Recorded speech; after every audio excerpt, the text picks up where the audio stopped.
the Panhandle's destination for live play-by-play. Hear every slam dunk in ultra-high fidelity right here. ESPN Northwest Florida. Good morning. This is Joanna on ESPN Northwest Florida with Wednesday's weather forecast. Sunny this afternoon and evening with a high near 65 and a wind 20 to 25 miles per hour. Clear skies tonight, a strong breeze out of the west-northwest and a temperature of 48. About the same tomorrow, around 63 with sunshine and a wind around 11 miles per hour coming out of the northwest. Mostly sunny Friday, a light breeze and quite warm around 68. This forecast is brought to you by Earthworks of Northwest Florida. Thank you for listening to ESPN Northwest Florida. Rely on it. PCB Hobby, the beach's premier hobby store for sports cards, comics, coins, and trading card games. PCB Hobby carries the largest selection of boxes and packs from the latest releases of brands like Topps, Panini, Leaf, and more. Looking for a specific player or team? PCB Hobby has a wide assortment of raw and graded cards. They carry parallel rookie, game used, and autographed cards in both modern and vintage. Have a collection you want to sell? We buy, sell, and trade. PCB Hobby on Back Beach Road, just east of Florida Linen. Call 850-320-8388. Signworks, a business serving businesses since 1985. Everything from signs and banners, vehicles and boats, magnetic and real estate signs, contractor signs, and much more. Signworks can do large format, full color printing too.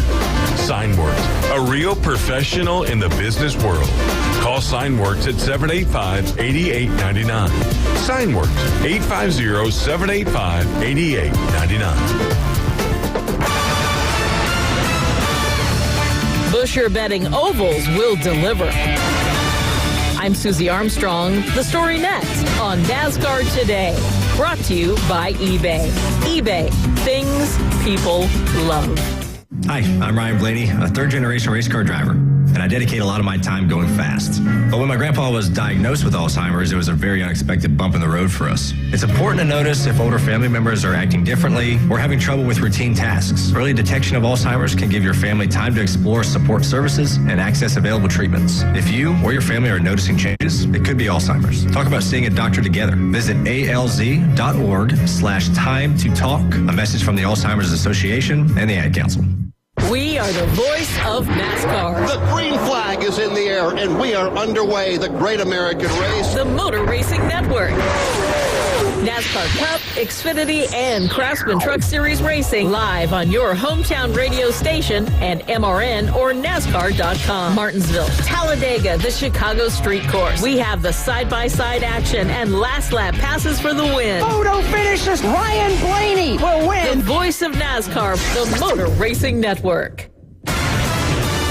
As the Western Swing kicks off at Phoenix Raceway, Chris Buescher is ready for the predominantly oval portion of the NASCAR Cup Series schedule. Sporting 2 top 10 finishes in the first 3 races, the RFK Racing pilot hopes their off-season prep continues to pay off. My biggest goal this season, to get the year started off right, to be more competitive these first 8 races, and to get a win early on. So we've been very good at Phoenix. Just a little bit of tweaking there. I feel like we have a real opportunity. So this is going to be where we start to get a read on what our season can look like and what we've been able to accomplish through the offseason. I'm Susie Armstrong. This is NASCAR Today on the Motor Racing Network.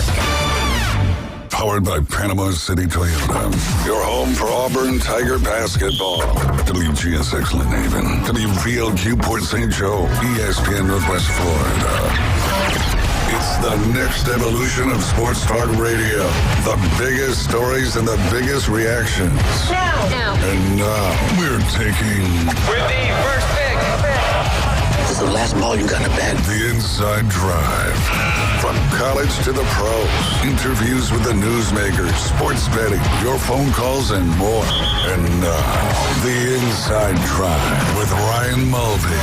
Broadcasting from the Bill Kramer Chevrolet Buick GMC and Kramer Marine Outdoor Studios on ESPN Northwest Florida.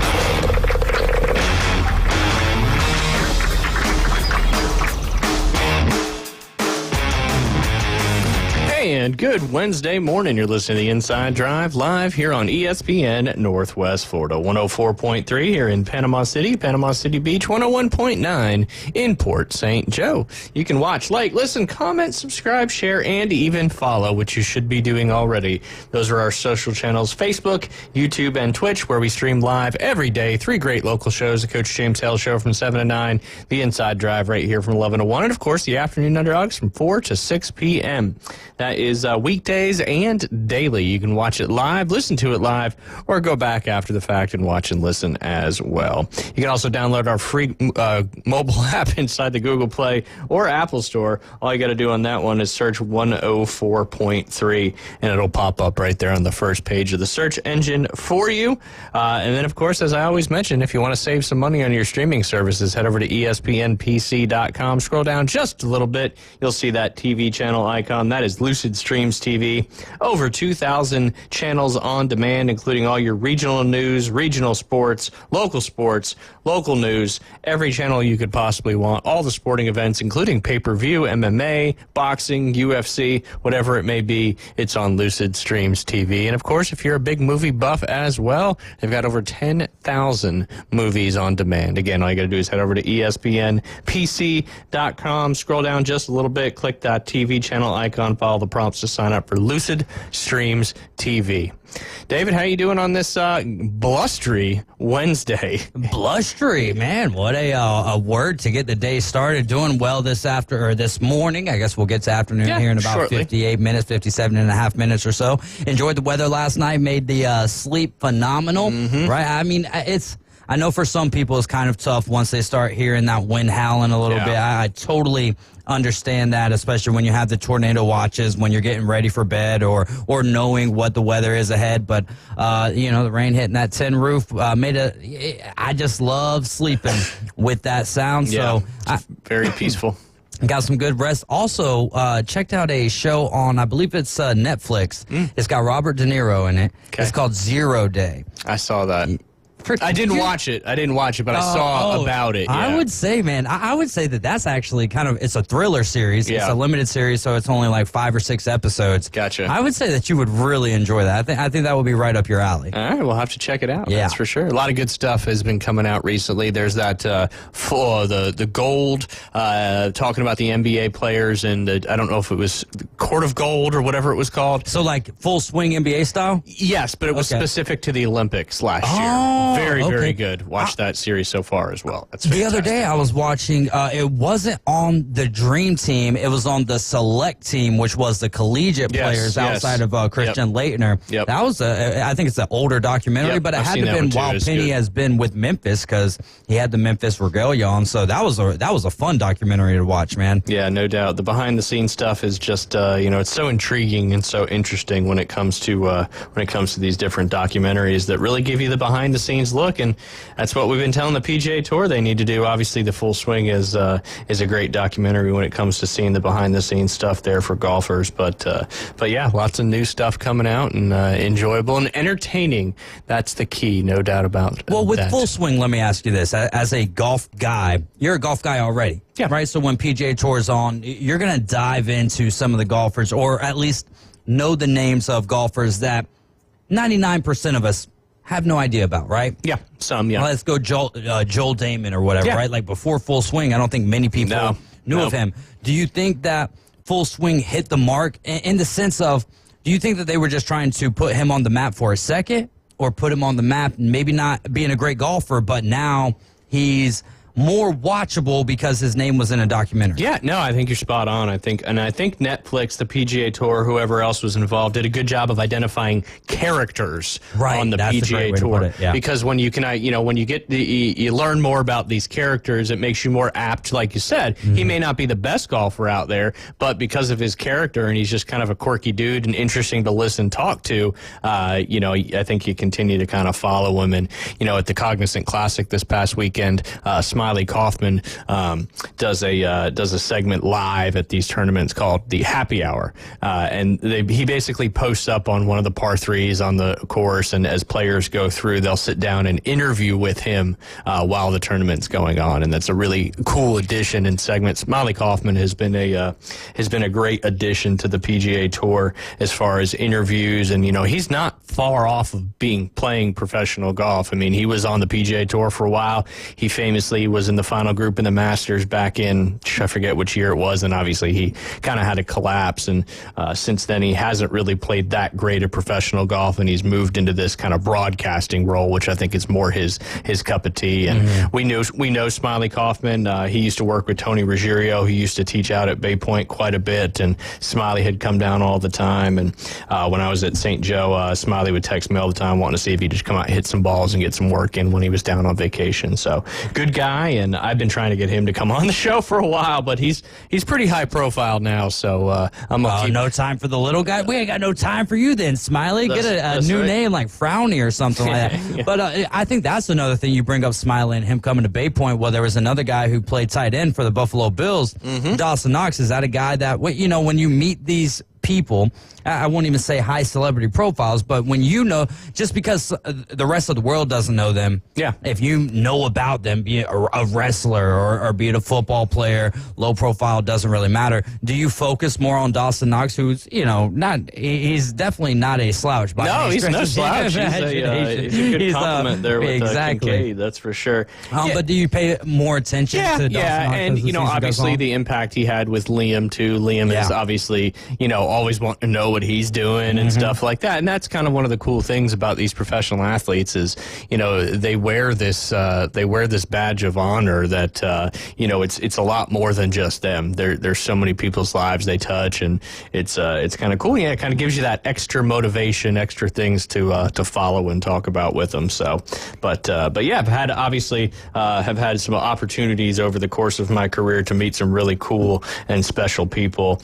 Lucas Glover used to come out to Bay Point quite often as well, which was always fun to watch him hit balls because he's got some big old bear paws, and watching him come through the impact area with those big paws is pretty impressive. So, and he was a U.S. Open winner as well. So at Bethpage Black, where the Ryder Cup's being played this year. Real quick, we'll talk about obviously we've been pushing it hard to start this week off, but the middle school action, we had the final regular season games of girls soccer yesterday, and then the semifinal games of the boys basketball championship. You had Jinx hosting Bayhaven. That was the number 1 versus number 5 seed. And then you had North Bayhaven hosting Rutherford, the 2 seed, hosting the 6 seed, as Rutherford upset Mowat in that first round action. I don't have the scores, as it just shows the team who won and moved on. So your championship is officially set for the boys basketball middle school here in Bay County, as Jinx did defeat Bayhaven yesterday to move on to that championship game, and North Bayhaven took care of business against Rutherford. So it's Jinx versus North Bayhaven. That'll be March 6th, tomorrow at 4 p.m. at Jinx Middle School. Winner of that game will be your 2025 boys basketball middle school county champion. So get out there and support those young men, as they've worked hard all season to be where they are, and maybe Coach Olds can have an actual three-peat. I know the Chiefs were trying for a three-peat. A lot of other things have been trying for a three-peat, but we may have a three-peat here in Bay County come Thursday about, 5:15-ish or so.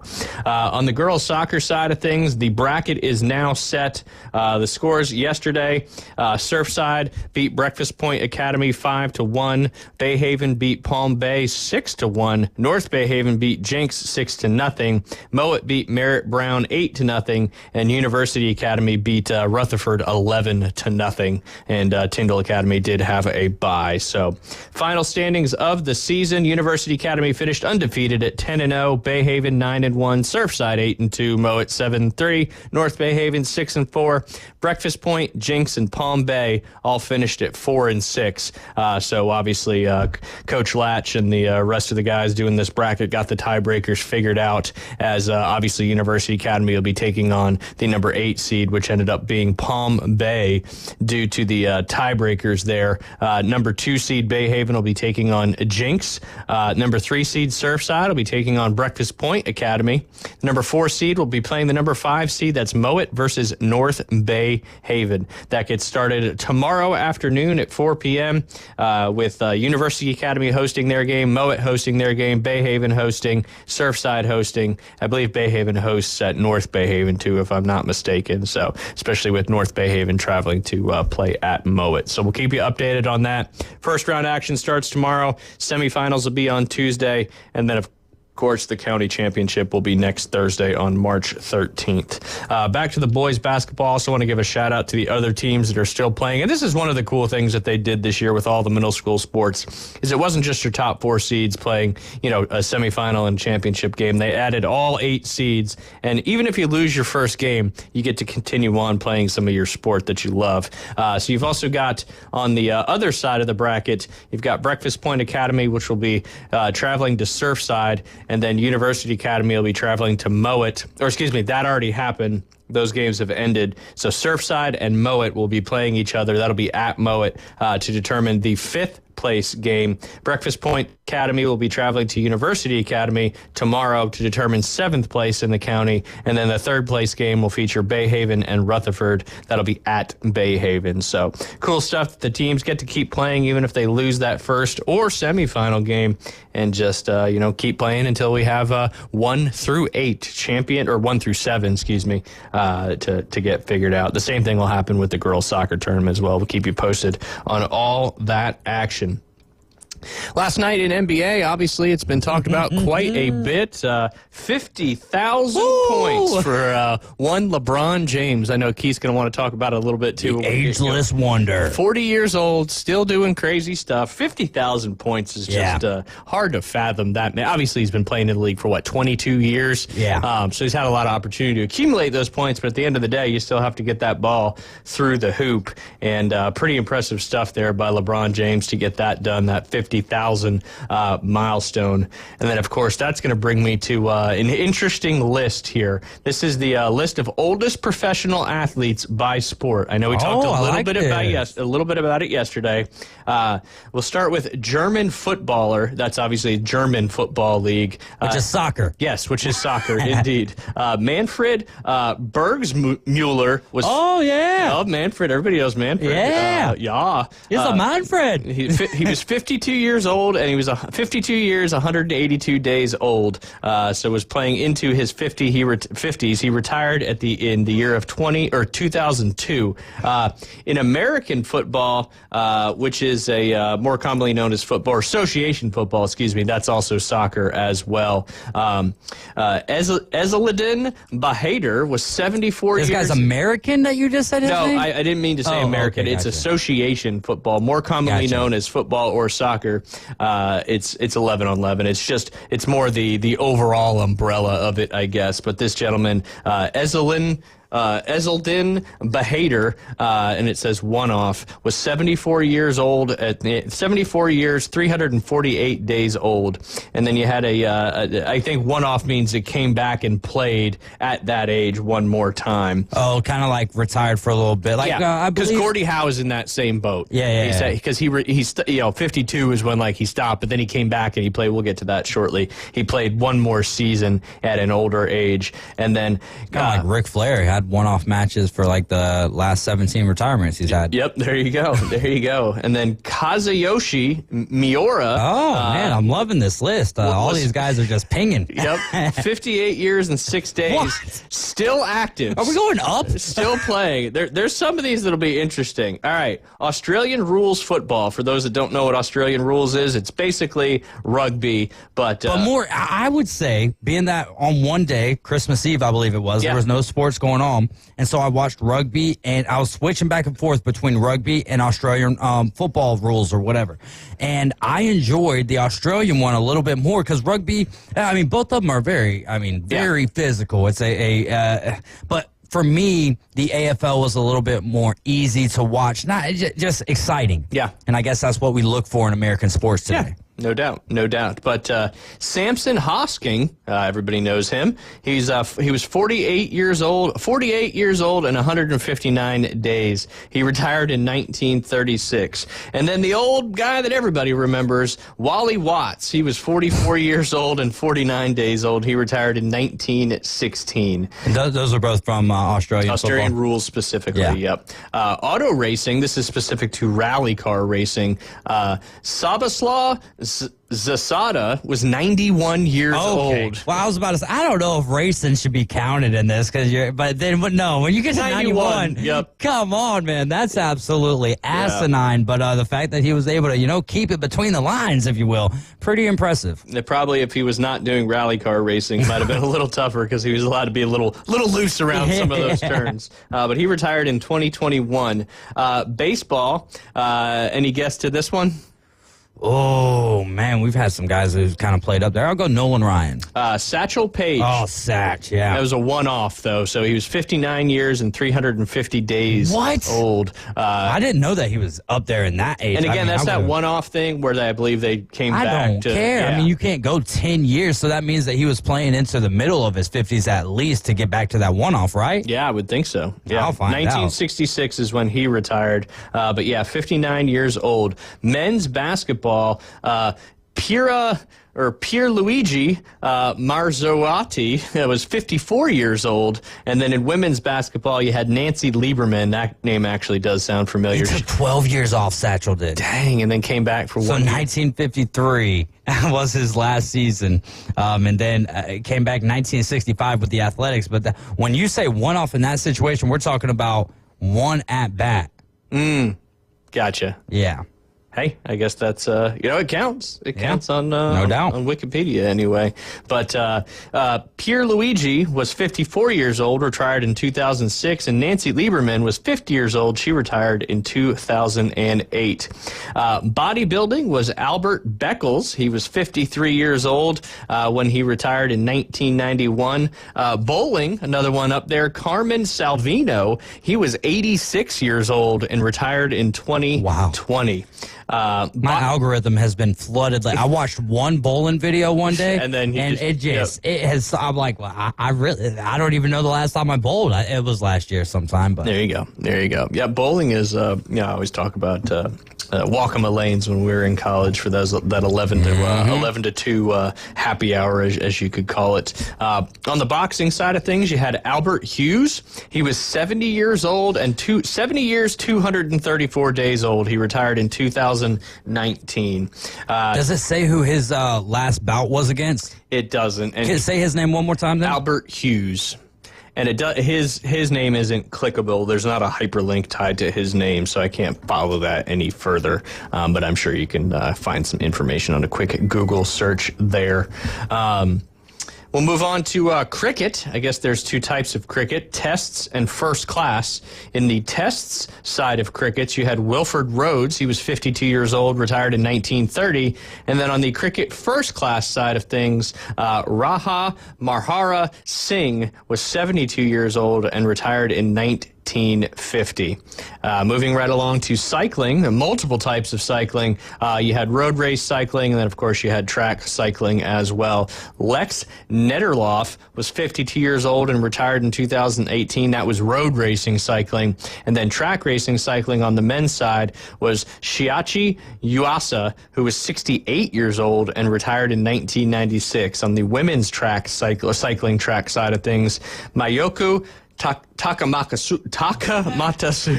I was going to be like, that was like from Finding Nemo, felt like that for a second.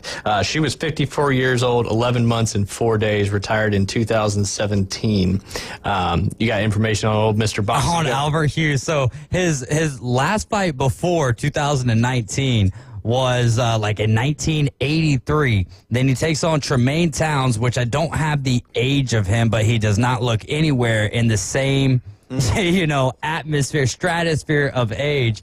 Tremaine Towns was 0-6 and then ended up, I believe, 0-7. Tremaine Towns was 43 when he took on 70-year-old Albert Hughes. And I believe that Hughes ended up getting it was a 4-round boxing match, I believe. Gotcha. Yeah, Albert Hughes got the W. Wow. 7-year-old took him down. Maybe Mike Tyson will go for the oldest boxing That's the age. most ridiculous one to me of all of these, because we're talking, I mean, that's like Mike Tyson and Jake Paul, except for no one knows who the heck these guys are. Absolutely.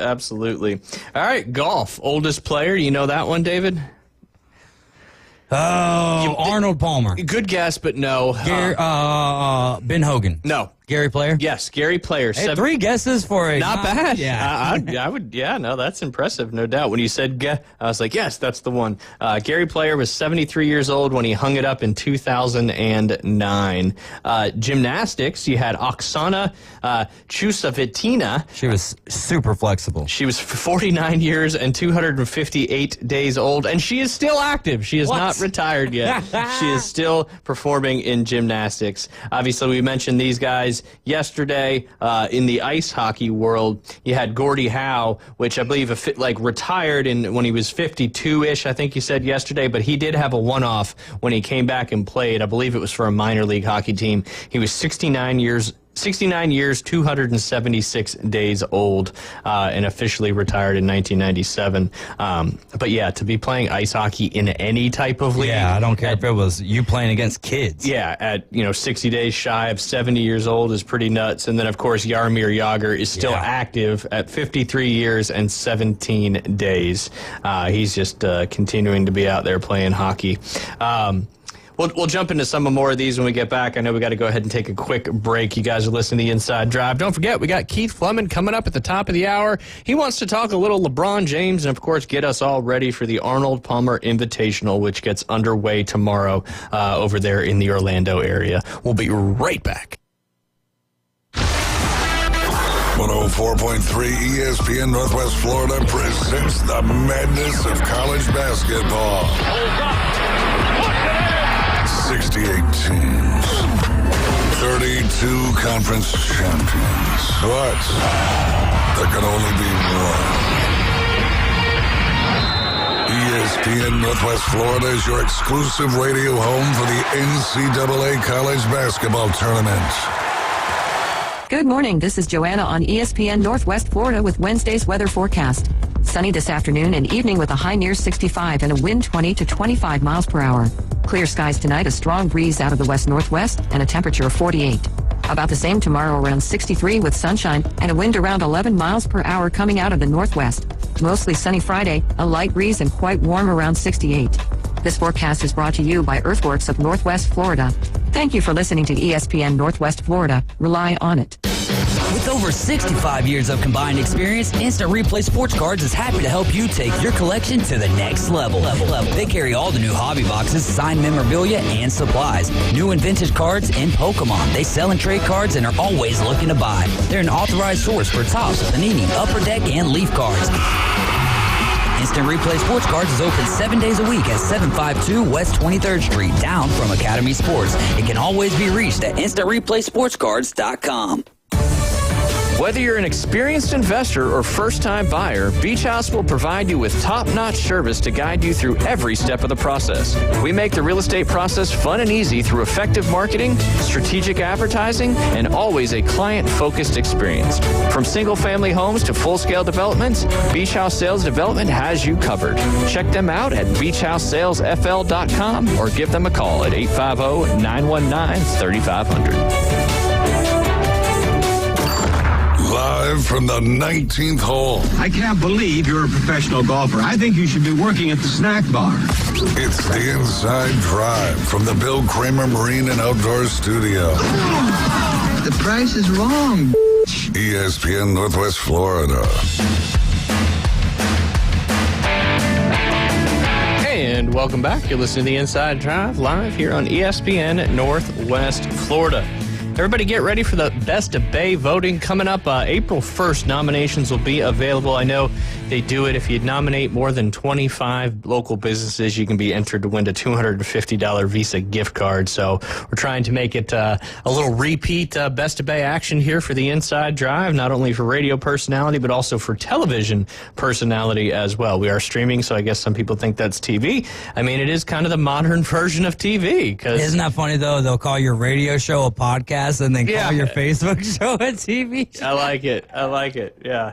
Just got to get the kids to start calling it a TV show. That's all. But yeah, so that'll start April 1st. We'll obviously keep you posted on all that information, and I'll be blasting it out on all of our social channels and, of course, my own social channels as well. Also want to give a huge shout out. Somebody left me some pretty cool presents, and I'm very appreciative of them. Some pretty cool Frank Gore 49ers merch. So whoever did that, thank you very much. It's much appreciated. And Frank Gore is one of my favorite Niners of all time. I've had a Frank Gore jersey for a long time, and obviously one of the greatest running backs to ever play the game. Had the most longevity out of most running backs that ever played the game, even though he suffered that brutal knee injury when he was at Miami. So the fact that he had such a long NFL career after that was pretty special. But that guy was a workhorse, and really is the epitome of me in my Niners fandom growing up in the the 2000s, and even he played into the 2010s. So. But I appreciate it very much. Don't know who you are. You've done a good job because everybody's been sworn to secrecy. And I'm sure I'll find out at some point. But just wanted to make sure I gave you a big thank you and a big shout out to that one. All right, I want to finish up before we talk about some college basketball action from last night. I want to finish up on this list of people and the oldest people in that professional sport. I think we left off on ice hockey. Yeah, we were talking Gordie Howe. Okay. Next, it's international darts. Okay. This is one you can play till you're pretty old up there, I would right? think so, as long as you got to stay within there you go. Yep. John McGowan, 72 years old and retired back in 2013. Next, you had lacrosse. This is more impressive. I'm sorry, and I'm not, down talking anyone on darts or anything. Hey, but it's an elbow release with your hand versus running around on a large field and getting your clock cleaned. Would you whoop me in darts? Probably. We could play 501, 301, whatever it is, cricket. I don't care. We could play it. You'll probably whoop me, but I'm not going to be that impressed with you because I'm not going to care that much about playing darts. Yeah, I would actually expect you to beat me if you've been playing it forever. Right. But John Tavares, an interesting name there. That's a hockey name if I can ever think Toronto of one. Maple Leafs, New York Islanders. That's right. He was 47 years old and retired in 2015, but that is some pretty impressive stuff playing lacrosse at the age of 47. Mixed martial arts at the age of 70 years and 139 days was John Williams. I don't know if anybody knows that name or not. Retired back in 2010, but was the oldest professional MMA athlete, according to this list I have here on Wikipedia. And then rugby, the official rugby, not Australian rules, but rugby, was Billy Wilson. He was 40 years and 5 days old. He retired back in 1967. I'll be 40 later on this year, and I couldn't even think of going out and playing on a rugby field with anybody. Flag football's passing us by.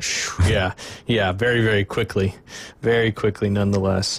Snooker this is another one where you can be pretty old and play that. It's been a while since I've been to a bar, but even in that standpoint, when I was there, the guys who were normally at the pool table and at the dartboard, they were normally, up there in age. Yeah, they got a lot of experience. Yes. Experience is probably the politically correct wisdom word. And experience. Yes, but Fred Davis was 79 years old when he put down his cue on the snooker table in 1993. Have you ever played snooker? I think I have once on at a friend's. That's like where they're all like red or white balls. Yeah, and then you got like the little things bumpers all over the tables. Yeah, a little different version of your traditional pool. It's like Mario pool. Yep. Yeah, no, that's good there. I like that. All right, sumo wrestling. Hanakazi Diasaku was 51 years old and hung it up in 2022 as the oldest professional sumo wrestler. I wonder what his weight was at the age of retirement. But over 50 doing sumo wrestling is pretty impressive. Yeah, that is impressive. A very familiar name probably for most of our listeners in the surfing world. At 53 years old, or 53 53 years and 21 days old, still surfing to this day, is the one and only Kelly Slater. Yes, one of the best to ever get on the board there, and he's still doing it to this day. So every day he gets older, he's setting a new record for the oldest person in professional surfing. And who knows, maybe we'll get a Kelly Slater appearance here at the new Shell Surf Club, or whatever it's called. I forget what it's called. We talked a little bit about yesterday. Coming over there to Pier Park East. Tennis on the women's side was Martina Navratilova at 40 years old. She retired back in 2006. Track. You think she's playing pickleball now? I've seen some pickleball with crossovers, Agassi, and some legend names from tennis that are doing some exhibition pickleball matches and stuff like that. Pete Sampras. Man, that guy had some hairy arms. This is track and field. This one's a little interesting. The name is Stanislaw Kowalski. Kowalski, was 105 years old and retired in 2022. There's got to be some kind of caveat to that one. There is a note. He was the first M105 athlete. Is Portland's Stanislaw Kowalski. I guess that's an M105 athlete, which means I guess they're over certain age. What sport was he playing again? It was track and field. Okay, well. Stanislaw Kowalski. To do anything at 100, just to be 105, exactly, is impressive in itself. My goodness. Volleyball, you had Miguel Maella, who was 53 years and 315 days old, still competing in volleyball to this day. I'm guessing Miguel is maybe somewhere from South America, Brazil, Argentina, something like that. I'm gonna guess Brazil most likely, but and that kind of